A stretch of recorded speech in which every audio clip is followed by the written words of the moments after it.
Bienvenue à l'étape 4 sur 10 de la série 10 étapes pour commencer à investir. Dans l'épisode 3, on a parlé de se constituer un matelas de sécurité.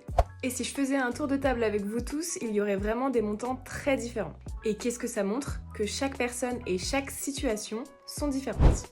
Certaines personnes foncent tête baissée et elles sont convaincues qu'elles trouveront toujours une solution, elles sont à l'aise avec le risque. Quand à l'inverse, d'autres personnes anticipent, sécurisent et se mettent à l'abri.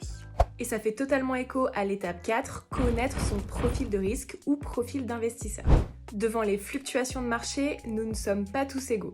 Si demain tu investis ton argent sur les marchés et que tu enregistres une perte de 30%, comment tu réagis? Est-ce que tu paniques et tu vends tout pour sauver ce qui reste? Est-ce que tu ne fais rien et tu laisses passer la tempête? Ou est-ce que tu profites de la chute pour en acheter encore plus? N'hésite pas à mettre ta réponse en commentaire, je peux déjà vous dire que si toutes les personnes qui regardent cette vidéo laissent leurs commentaires, il y aura un peu de tout.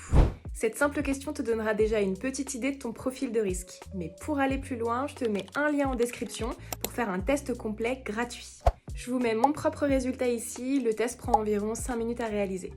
Mais pourquoi connaître ton profil de risque est absolument indispensable en investissement? Parce que toute ta stratégie d'investissement sera basée sur ton profil. Pour éviter un maximum la panique et les émotions trop fortes qui te mènent à des erreurs et des pertes, tu dois adapter tes investissements à ton profil de risque.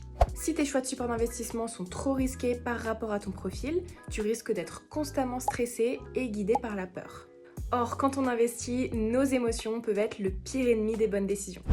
Sache pour finir qu'on s'estime souvent plus aventurier qu'on ne l'est vraiment, donc réponds au questionnaire le plus honnêtement possible. Je vous l'ai dit, on avance étape par étape pour construire une stratégie solide. On se retrouve jeudi pour l'épisode 5, donc abonne-toi si tu veux pas louper les prochaines vidéos.